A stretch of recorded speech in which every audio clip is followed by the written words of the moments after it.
Bonsoir mesdames et messieurs, le journal du lundi le 14 avril avec vous Iman El-Aed. Commençons notre journal par les principaux titres.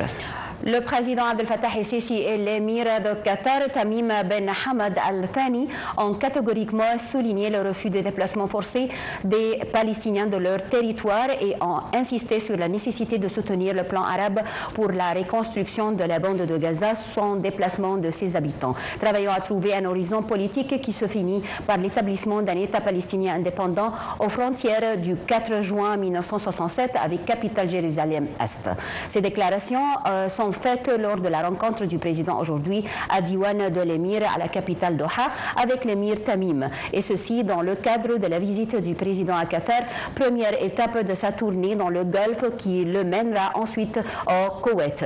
À son arrivée à Qatar, une cérémonie d'accueil officielle a été réservée en l'honneur du président El-Sisi. L'Égypte a condamné les attaques contre le camp de Zamzam pour les déplacer à El Fasher, capitale de l'État du Nord Darfour.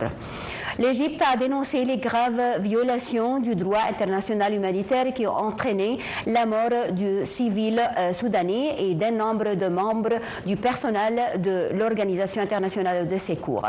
L'Égypte a souligné la nécessité de s'abstenir de toute forme d'attaque contre les travailleurs humanitaires et a exprimé ses sincères condoléances au peuple soudanais et aux familles de victimes. L'Égypte a réitéré sa position ferme et solidaire à l'égard du Soudan et ses institutions nationales pour sauvegarder sa stabilité. L'Égypte a appelé à l'importance de respecter l'unité du Soudan, son souveraineté et son intégrité internationale, territoriale. L'Égypte a condamné les attaques israéliennes contre l'hôpital El-Ma'madani dans la bande de Gaza qui constitue une violation flagrante du droit international humanitaire et de toutes les normes internationales. Dans un communiqué publié par le ministre des Affaires étrangères, l'Égypte a exigé l'arrêt immédiat de toutes les attaques israéliennes contre la bande de Gaza et l'entrée de toute l'aide humanitaire et de secours aux habitants du secteur. L'Égypte a appelé la communauté internationale à assumer ses responsabilités et à intervenir immédiatement pour mettre fin aux attaques flagrantes contre la bande de Gaza.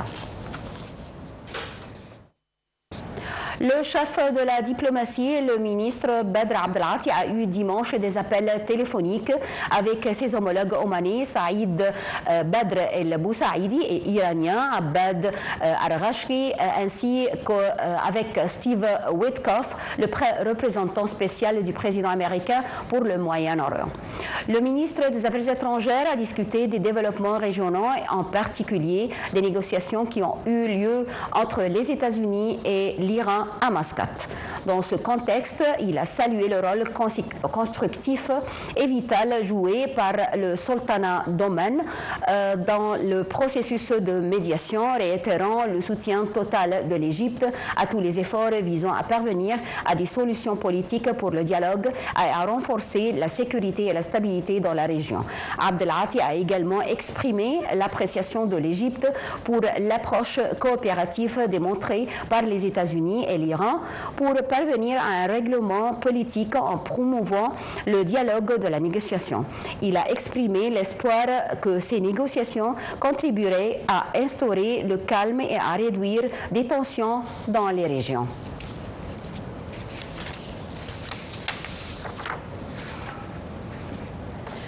L'armée de l'occupation israélienne constitue son agression sur le secteur de Gaza pour la 30e journée depuis sa rupture de l'accord du cessez-le-feu le 18 mars dernier. Au moins 40 personnes sont tombées au martyre ces dernières 24 heures à Gaza, où l'armée israélienne a mis à l'arrêt dimanche l'un des rares hôpitaux encore en fonction dans la bande, provoquant, selon l'Organisation mondiale de la santé, de la mort d'un enfant privé de soins. Les détails dans ce commentaire. L'armée de l'occupation israélienne continue son agression sur le secteur de Gaza pour la 30e journée depuis sa rupture de l'accord du cessez-le-feu le 18 mars dernier. Selon le secteur de la santé à Gaza, au moins 40 personnes sont tombées martyrs dans les dernières 24 heures. L'armée israélienne a donné des ordres d'évacuation dans la région de Nusayrat au centre du secteur de Gaza et à Khan Younis au sud. La frappe israélienne a mis à l'arrêt dimanche l'un des rares hôpitaux encore en fonction dans la bande de Gaza, provoquant, selon l'Organisation mondiale de la santé, la mort d'un enfant privé de soins médicaux. Selon la défense civile palestinienne, la frappe s'est produite quelques minutes après un appel de l'armée israélienne à évacuer, prétendant que l'hôpital abritait un centre de commandement du Hamas. Le Hamas a pour sa part demandé où se trouvaient exactement ces prétendues salles de commandement de ce contrôle. Le chef de l'OMS a appelé la fin des attaques sur les services de santé à Gaza et Londres exhortant Israël à cesser ses attaques déplorables contre les hôpitaux. La Jordanie a dénoncé une violation flagrante du droit international, le Qatar condamné un crime odieux. Le ministre israélien de la Défense, Israël Katz, a déclaré que de centaines de milliers Palestiniens ont déjà été évacués et que 10% du territoire de Gaza fait désormais partie du territoire israélien. Katz a mis en garde le Hamas contre l'intensification de l'attaque contre la bande de Gaza, qu'il poursuivit le refus des propositions avancées pour conclure un accord d'échange de prisonniers. Katz a ajouté que l'objectif principal est d'accroître la pression sur Hamas pour qu'il accepte un accord d'échange de prisonniers.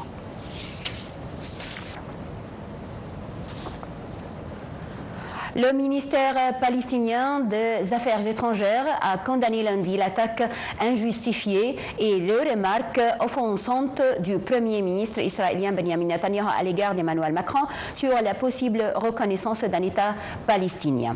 Il dit considérer ces déclarations comme une admission claire de l'hostilité constante de Netanyahu à la paix fondée sur la solution à deux États, ainsi qu'un rejet flagrant de la légitimité internationale et une préférence persistante pour la violence et les solutions militaires aux dépens de la voie politique. Dimanche, Benjamin Netanyahu avait jugé que le président français faisait une grave erreur en promouvant l'idée d'un État palestinien. Dans un entretien diffusé mercredi, M. Macron a dit que la France pourrait reconnaître l'État palestinien en juin à l'occasion d'une conférence que Paris co-présidera avec l'Arabie saoudite aux Nations unies à New York, tout en s'inscrivant un tel geste dans un mouvement réciproque de reconnaissance d'Israël par les pays arabes.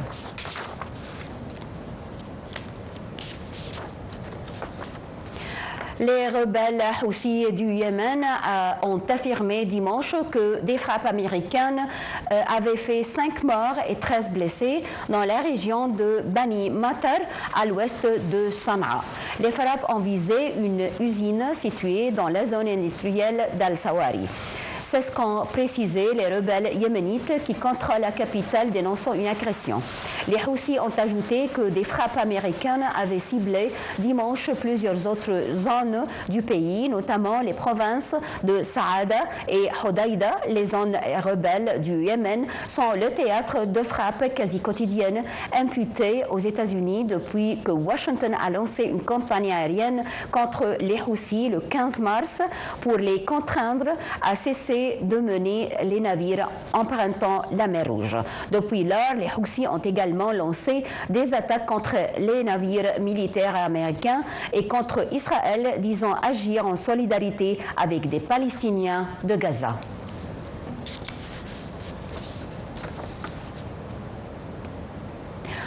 Des sources diplomatiques ont annoncé que le prochain round de pourparlers entre l'Iran et les États-Unis aura lieu à Rome samedi prochain, toujours sous la médiation du sultanat d'Oman, qui a accueilli le premier round des pourparlers. De son côté, le ministre des Affaires étrangères française a annoncé que la France, la Grande-Bretagne et l'Allemagne suivent de près les conclusions des pourparlers nucléaires entre les États-Unis et l'Iran pour assurer sa compatibilité avec des intérêts européens. Pour sa part, le chef de l'Agence internationale de l'énergie atomique, Raphaël Grossi, a annoncé qu'il se rendrait à Téhéran plus tard cette semaine avant une nouvelle session de pourparlers samedi entre l'Iran et les États-Unis sur le dossier nucléaire. Dans un autre contexte, des sources diplomatiques ont annoncé que les ministres des Affaires étrangères de l'UE ont approuvé des sanctions contre 7 personnes iraniennes en raison de la détention pour Téhéran des citoyens de l'UE. La liste comprend les directeurs des prisons d'Evrin et de Shiraz à Téhéran, ainsi qu'un certain nombre de juges et de responsables de l'application des lois iraniennes.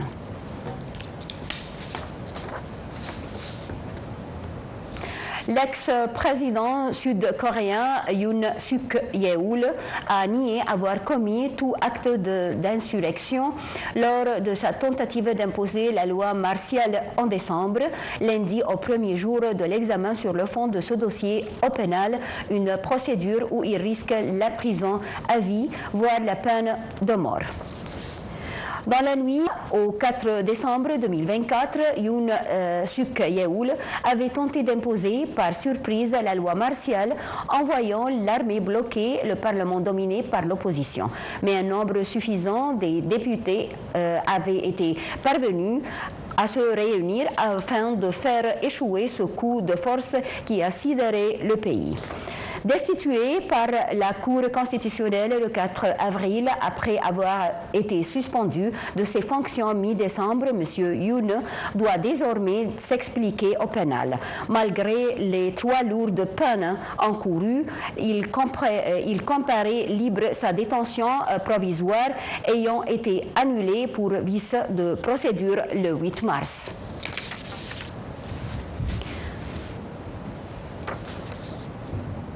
Le Kremlin a affirmé aujourd'hui que l'armée russe n'attaquait que des cibles militaires ou quasi-militaires en Ukraine après une frappe ayant fait au moins 34 morts la veille dans le centre-ville de Soumy, dans le nord-est du pays. Le porte-parole de la présidence russe, Dmitry Peskov, a assuré que la Russie assure toujours ne pas viser les infrastructures civiles en Ukraine où de nombreuses villes ont été détruites et de dizaines de milliers de civils tués ou blessés depuis le début de l'offensive russe en février 2022. D'autre part, les États-Unis, les Européens et les Nations Unies ont fermement condamné le bombardement russe qui a fait au moins 34 morts dans la ville de Soumy, dans le nord-est de l'Ukraine, en pleine tractation diplomatique pour une trêve. Cette attaque intervenue 2 jours après la visite d'un haut responsable américain en Russie est la plus meurtrière sur une zone civile depuis des mois en Ukraine et notamment depuis la reprise de contact entre Washington et Moscou mi-février.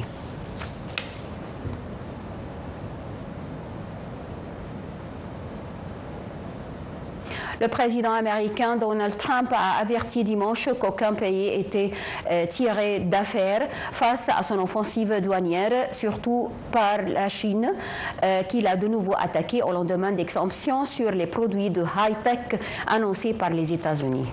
Les détails. Le président américain Donald Trump a averti dimanche qu'aucun pays n'était tiré d'affaire face à son offensive douanière, surtout par la Chine, qui de loin nous traite le plus mal. La mise en garde de Donald Trump intervient au lendemain d'une exemption de surtaxe jusqu'à 145% pour la Chine accordée par les autorités américaines sur les produits high-tech, smartphones et ordinateurs en tête, ainsi que sur les semi-conducteurs. Le dirigeant américain a toutefois déclaré dimanche qu'il annoncerait dans la semaine de nouvelles surtaxes sur les semi-conducteurs entrant aux États-Unis qui seront en place dans un avenir pas trop lointain. Aux 145% de surtaxe cumulée imposée par Donald Trump aux produits chinois depuis son retour à la Maison-Blanche, hors dispense, Pékin a riposté en faisant bondir ses droits de douane à 125% depuis samedi.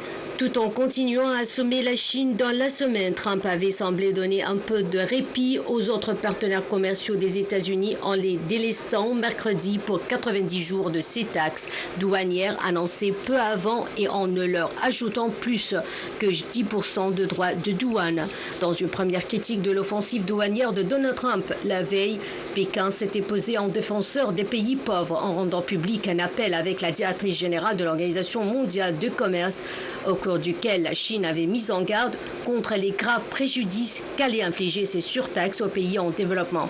Les États-Unis absorbent 16,4% du total des exportations chinoises pour un total d'échange de 500 milliards de dollars, selon les données de Pékin largement déficitaires pour les États-Unis.